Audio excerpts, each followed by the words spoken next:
नमस्कार, आप देख रहे हैं इंडिया वॉइस और मैं हूं आपके साथ पुष्पेंद्र चौधरी। उत्तर प्रदेश के स्पेशल बुलेटिन में आपका स्वागत है। बुलेटिन की शुरुआत करेंगे। मुख्यमंत्री योगी आदित्यनाथ ने 35 करोड़ पौधारोपण महाअभियान एक पेड़ मां के नाम के तहत वृक्षारोपण महायज्ञ का शुभारंभ किया। उन्होंने कहा कि धरती माता हमें अन्न, जल और जीवन के लिए आवश्यक संसाधन प्रदान करती है, इसलिए उनका संरक्षण प्रत्येक नागरिक का दायित्व है। मुख्यमंत्री ने वैदिक मंत्र का उल्लेख करते हुए कहा कि प्रधानमंत्री नरेंद्र मोदी की प्रेरणा से शुरू हुआ यह अभियान राष्ट्रीय कर्तव्य का प्रतीक है। उन्होंने सभी नागरिकों से अधिक पौधे लगाने और आने वाली पीढ़ियों के लिए हरित, स्वच्छ और सुरक्षित भविष्य सुनिश्चित करने का आह्वान किया। ये धरती माता हम सबको एक अच्छा वातावरण देती है, आगे बढ़ने के लिए अवसर देती है, पेट भरने के लिए अन्न देती है, अच्छे अच्छे फल देती है, पीने के लिए जल उपलब्ध करवाती है, घर की आवश्यकताओं की सारी आवश्यकताओं की पूर्ति धरती माता करती है। और उस धरती माता के बारे में भारतीय ऋषि का जो संकल्प रहा है वह रहा है माता भूमि पुत्रोहम पृथिव्या का, यानी ये धरती हमारी माता है, हम सब इसके पुत्र हैं। एक पुत्र के रूप में अपने उत्तरदायित्व का निर्वहन करने के लिए आदरणीय प्रधानमंत्री जी ने हर भारतवासी से कहा कि हमारा राष्ट्रीय दायित्व भी है आने वाली पीढ़ी को कैसा भविष्य हम देना चाहते हैं, इस राष्ट्रीय कर्तव्य मान करके भी हम सबको इस अभियान का हिस्सा बनना चाहिए। और इसी अभियान का हिस्सा बनने के लिए इन्होंने जो सबसे सुंदर थीम प्रत्येक भारतवासी के लिए दी, वह दी एक पेड़ मां के नाम। उत्तर प्रदेश के डिप्टी सीएम ब्रजेश पाठक ने एक पेड़ मां के नाम अभियान के तहत पौधारोपण कर पर्यावरण संरक्षण का संदेश दिया है। इस दौरान उन्होंने लोगों से अधिक पौधे लगाने और उनकी देखभाल करने की अपील की है। कार्यक्रम के बाद उन्होंने कहा कि विपक्ष पर राजनीतिक लाभ के लिए धार्मिक प्रतीकों का इस्तेमाल को गुमराह करने का आरोप लगाया। उन्होंने कहा कि जनता अब ऐसे प्रयासों को समझ चुकी है और विकास जनहित के मुद्दों को प्राथमिकता दे रही है। उन्होंने पर्यावरण संरक्षण को सभी की साझा जिम्मेदारी बताया।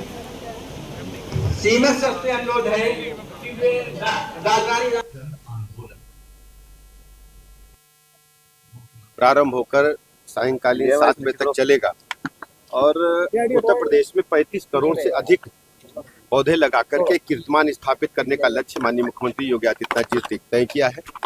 पूरे देश के पैमाने पर मैं कह सकता हूं 17 से अब तक जो वन क्षेत्र है उसको बढ़ाने में हमारी सरकार ने सफलता हासिल की है। मैं उत्तर प्रदेश के प्रत्येक नागरिक से अपील करता हूं, हमारी सरकार के इस महाअभियान में हिस्सा लेकर के उत्तर प्रदेश को हरित प्रदेश, पर्यावरण की दृष्टि से पूरे राष्ट्र में नंबर 1 का प्रदेश बनाने में अपना योगदान दें।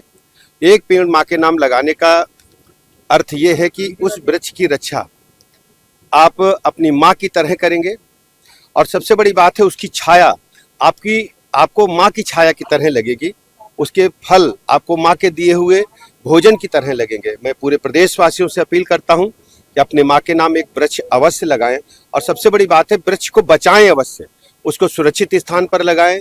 जो जंगली जानवर हैं, आसपास के जानवर हैं, उनसे बचाएं और जो अन्य प्रकार से क्षति पहुंचाने वाले तत्व हैं उनसे भी बचाएं। उसका घेरेबंदी अवश्य करें, चाहे ट्री गार्ड लगाएं, चाहे बाउंड्री वाल के अंदर करें और एक पेड़ मां के नाम लगा करके पूरे देश में कीर्तिमान स्थापित करने में हम सबकी मदद करें।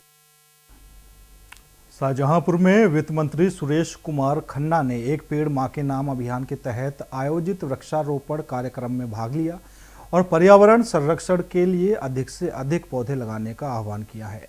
इस अवसर पर उन्होंने कहा कि एक पेड़ मां के नाम पहल को जन आंदोलन का स्वरूप दिया जाना चाहिए, जिससे समाज का हर वर्ग इसमें सक्रिय भागीदारी निभा सके। उन्होंने कहा कि बढ़ते प्रदूषण और जलवायु परिवर्तन जैसी चुनौतियों से निपटने के लिए वृक्षारोपण सबसे प्रभावी उपायों में से एक है। सुरेश कुमार खन्ना ने लोगों से केवल पौधे लगाने तक सीमित न रहकर उनकी नियमित देखभाल और संरक्षण का भी संकल्प लेने की अपील की।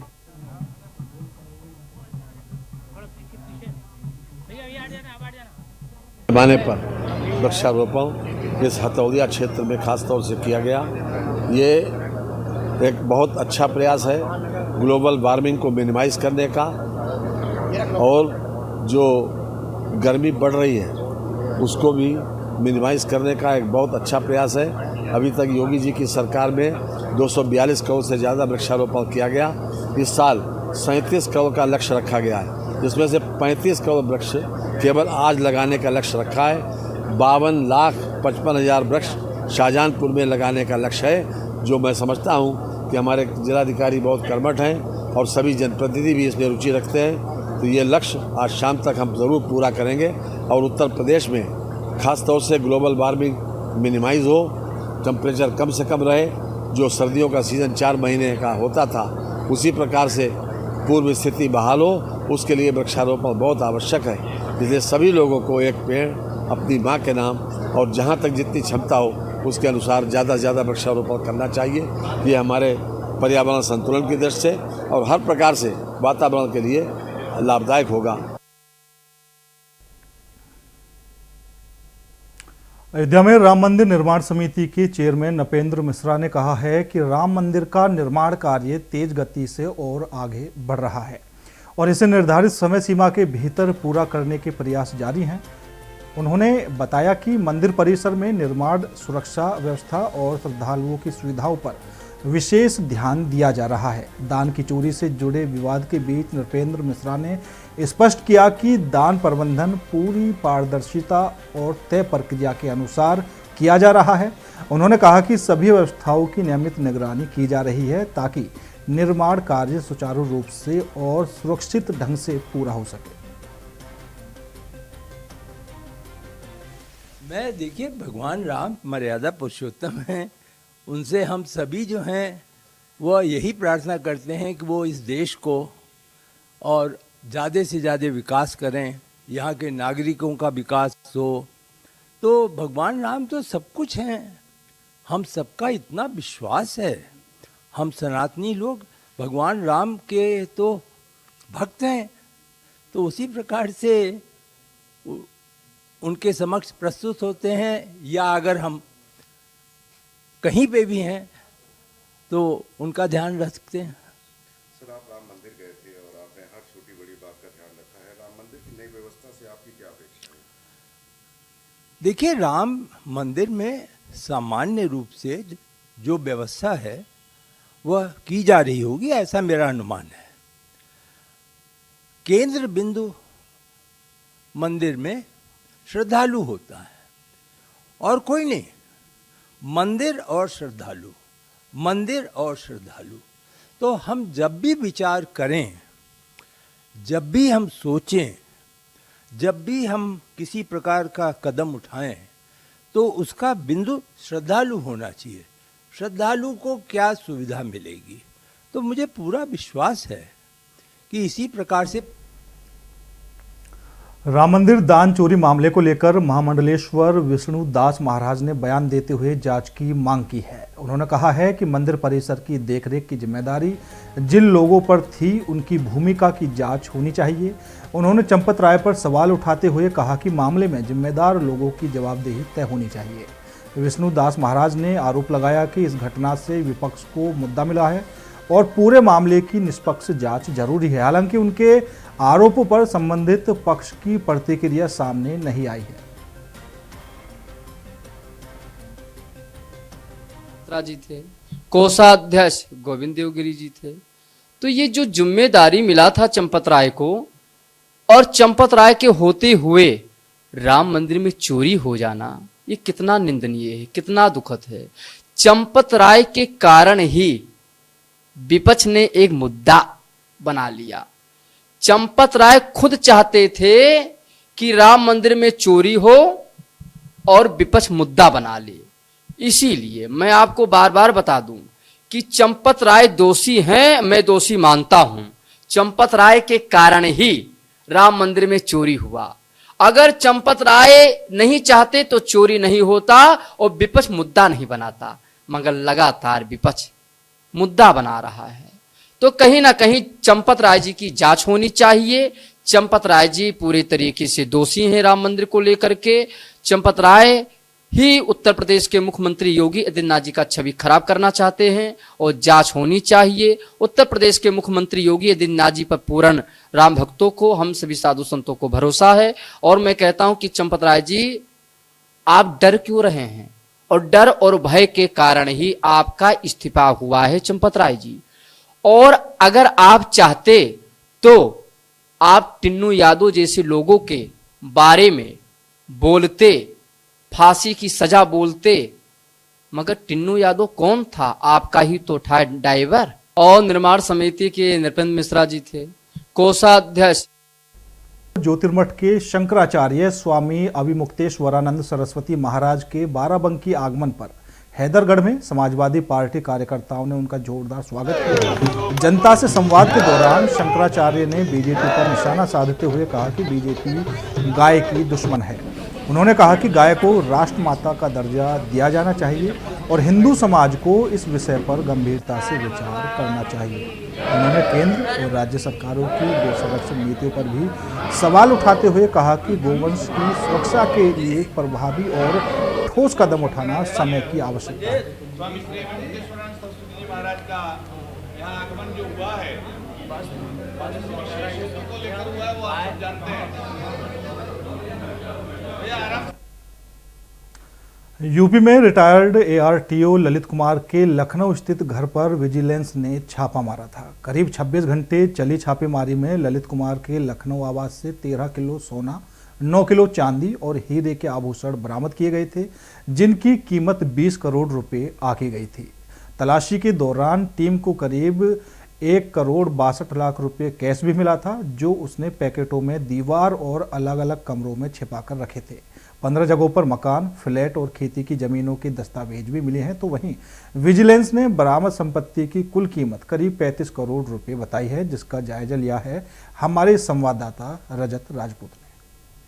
इसके परिवहन विभाग में कितनी भ्रष्टाचार व्याप्त है, इसकी एक नई वानगी तब देखने को मिली जब लखनऊ के रिटायर्ड ARTO के घर पर, ललित कुमार के घर पर विजिलेंस टीम ने छापा मारा। छापेमारी के दौरान उनके यहाँ 13 किलो सोना, 9 किलो चांदी समेत 20 करोड़ के आभूषण की बरामदगी हुई। वहीं पर लगभग 1.5 करोड़ रुपए की जो नकदी है वो उनके घर से दीवारों को तोड़ कर निकाली गई। अब ये सूचना किसने दी थी, किस आधार पर थी, ये तो देखने वाली बात है। लेकिन वो जो ARTO ललित कुमार हैं वो वर्ष 2019 से यहाँ कानपुर में भी तैनात रहे थे और वो RI टेक्निकल के पद पर यहाँ पर तैनात थे। तभी से उनके ऊपर भ्रष्टाचार के आरोप लग रहे थे और यहाँ पर जो उनके भ्रष्टाचार की जो सूचना थी वो दी गई थी, जिसके बाद ट्रांसपोर्ट कमिश्नर ने इसके ऊपर जांच बिठाल दी थी। हालांकि वो रिटायर्ड हो गए थे और लखनऊ स्थित अपने आवास पर रह रहे थे। उसी आवास पर जब छापेमारी की गई तो इतनी नकदी, 20 करोड़ के आभूषण, 1.5 करोड़ की नकदी और लखनऊ बाराबंकी समेत उत्तर प्रदेश के कई जिलों में बेनामी संपत्तियां भी मिली हैं। इन धन कुबेरों पर जब किसी की शिकायत होती तभी कार्रवाई होती है। अगर लगातार विजिलेंस टीम इनके ऊपर छापेमारी करती रहे तो इस विभाग में इन्हीं के जैसे सैकड़ों जो धन कुबेर हैं वो निकलकर बाहर आ जाएंगे। इंडिया वॉइस के लिए कानपुर से मैं रजत राजपूत। बांदा में साइबर थाना और SOG की संयुक्त टीम ने बड़ी कार्रवाई करते हुए साइबर ठगी करने वाले गिरोह का पर्दाफाश किया है। पुलिस ने गिरोह के 9 सदस्यों को गिरफ्तार किया है। आरोपियों के कब्जे से 52,475 नगद, 10 मोबाइल फोन, 6 ATM कार्ड और वारदात में प्रयुक्त एक बोलेरो वाहन बरामद किया गया है। जांच में सामने आया कि आरोपी APK फाइल समेत अन्य तकनीकों के जरिए लोगों के मोबाइल हैक कर साइबर ठगी करते थे। इसके अलावा आधार और पैन कार्ड जैसे दस्तावेजों का दुरुपयोग कर फर्जी फर्मों और कंपनियों के नाम पर बैंक खाते खुलवाकर ठगी की रकम उन खातों में मंगाते थे। पुलिस अब गिरोह से जुड़े अन्य सदस्यों और पूरे साइबर नेटवर्क की गहन जांच में जुटी है।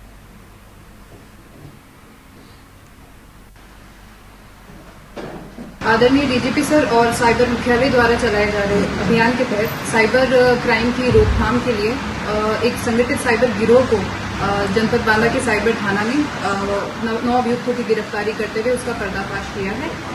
इस गिरोह को पकड़ने में साइबर थाना पुलिस के साथ साथ थाना कोतवाली नगर की टीम और एसओजी द्वारा भी कार्रवाई की गई थी। इस गिरोह का मोडस ऑपरेंडी कुछ इस प्रकार का था कि जिन लोगों को पैसों की आवश्यकता होती थी या जैसे कुछ लोग जो कर्जे में डूबे होते हैं उन लोगों को बहला फुसलाकर उनके pan, ATM, passbook, net banking related detail, SIM card अपने कब्जे में कर लेते थे और फिर उनके बैंक अकाउंट्स खुलवाकर उन बैंक अकाउंट्स का उपयोग वे साइबर ठगी से प्राप्त धनराशि के आदान प्रदान के लिए करते थे।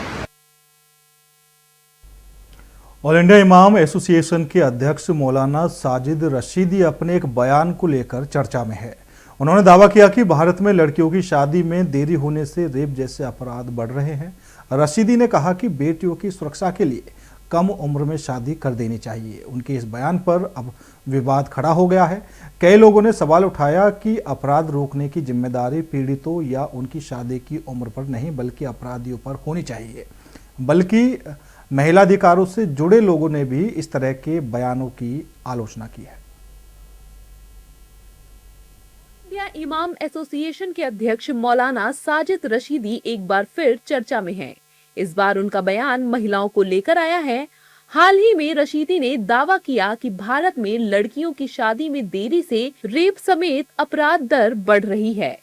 रशीदी के मुताबिक रेप इसलिए हो रहे हैं क्योंकि शादियों में देरी हो रही है। अगर आप अपनी बेटियों की सुरक्षा सुनिश्चित करना चाहते हैं तो उनकी शादी जल्दी कर दें। मौलाना साजिद रशीदी के बयान पर अब प्रतिक्रियाएं आ रही हैं और उनकी जमकर आलोचना हो रही है। सुनिए।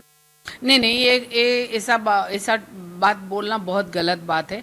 देखिए, सरकार ने शादी के लिए एक उम्र तय की है। 18 था, अभी 21 कर दिए, क्योंकि 18 साल के उम्र में भी जो लड़कियां होती है उनके जो ये होता है ना कि वो बच्चे जन्म करने के लिए उनका शरीर सही तरह से सही नहीं होता, उनको थोड़ा और एज के हिसाब से लेना चाहिए।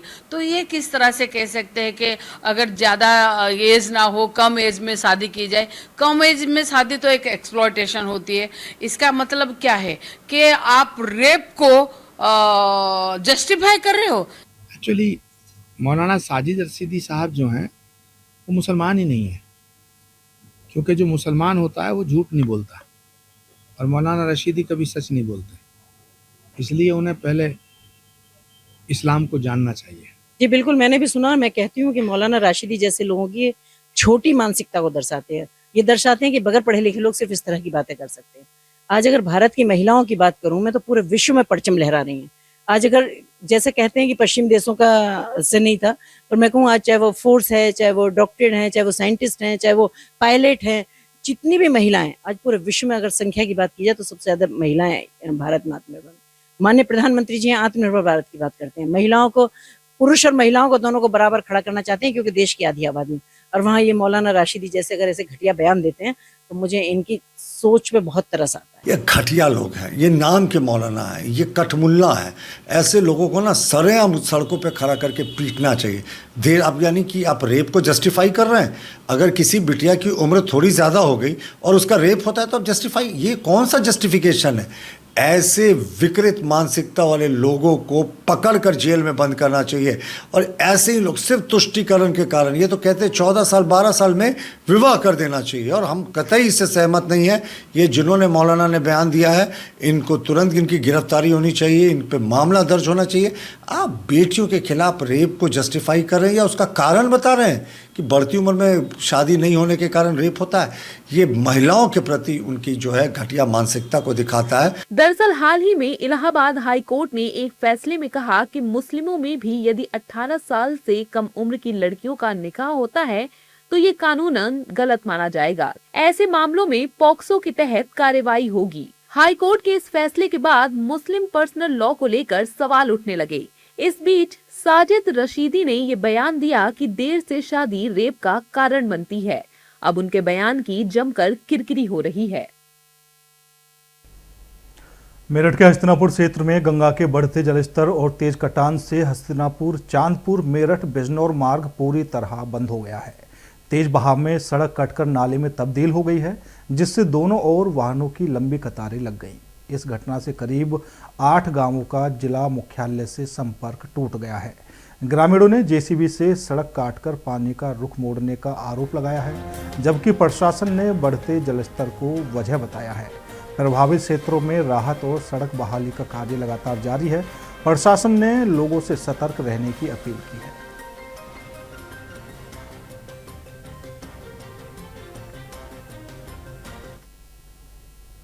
हरदोई में मंत्री नितिन अग्रवाल के बयान से नाराज कांग्रेस कार्यकर्ताओं ने प्रदर्शन किया। जिला अध्यक्ष विक्रम पांडे की अगुवाई में करीब 2 दर्जन कांग्रेस कार्यकर्ता कलेक्ट्रेट से नारेबाजी करते हुए मंत्री के आवास की ओर जा रहे थे।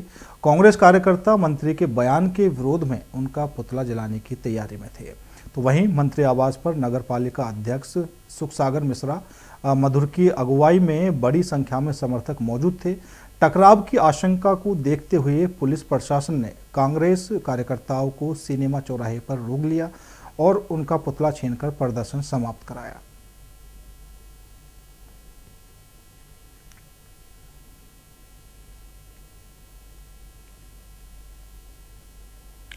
फिलहाल उत्तर प्रदेश के स्पेशल बुलेटिन में इतना ही। बाकी देश और दुनिया की तमाम खबरों के लिए देखते रहिए इंडिया वॉइस।